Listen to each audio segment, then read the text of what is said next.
Hey, Alfonso Gomez here, your realtor. I want to take a moment to talk to you guys about the liquidated damages clause in the purchase contract.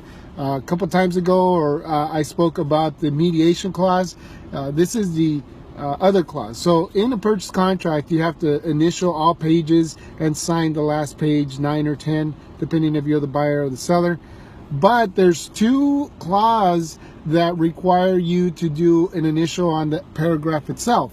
One is the liquidated damages, and one is the mediation arbitration clause. Now, I want to talk to you today about the liquidated damages and what does that mean.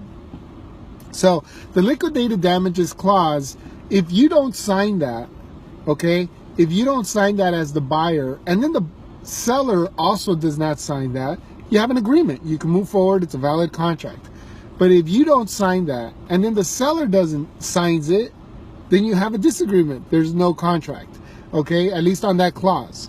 So, what is the liquidated damages? The liquidated damages clause basically stipulates that if for whatever reason the buyer breaches the contract and they are at fault for the contract not going through, and all contingencies are removed, that is very important, and all contingencies are removed, that are your physical inspection contingencies, the buyers and sellers disclosures, and some reports that need to be disclosed, and your loan needs to be approved, appraisal needs to be done and loan approved.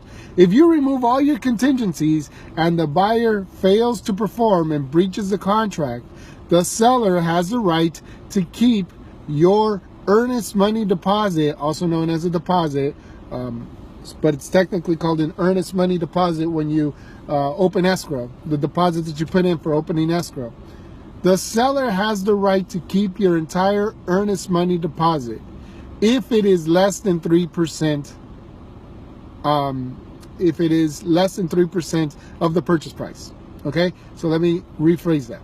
So if you get a $500,000 purchase and you do the liquidated damages clause, the seller has the right to, and you put $5,000 as a deposit, the seller has the right, and you removed all contingencies, the seller has the right to keep that $5,000. Okay, they cannot get more than 3% of the purchase price. So whatever 3% is of the purchase price, or the earnest money deposit, whichever is less, they get. So let's say you put $100,000 as a deposit. I've seen it. People will put $100,000 on a $300,000 loan purchase. If something had happened in that transaction, the seller doesn't keep the $100,000.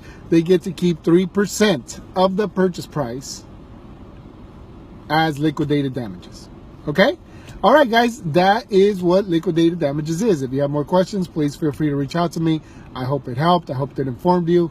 Alfonso Gomez, your realtor, looking forward to doing my next deal with you. Thanks.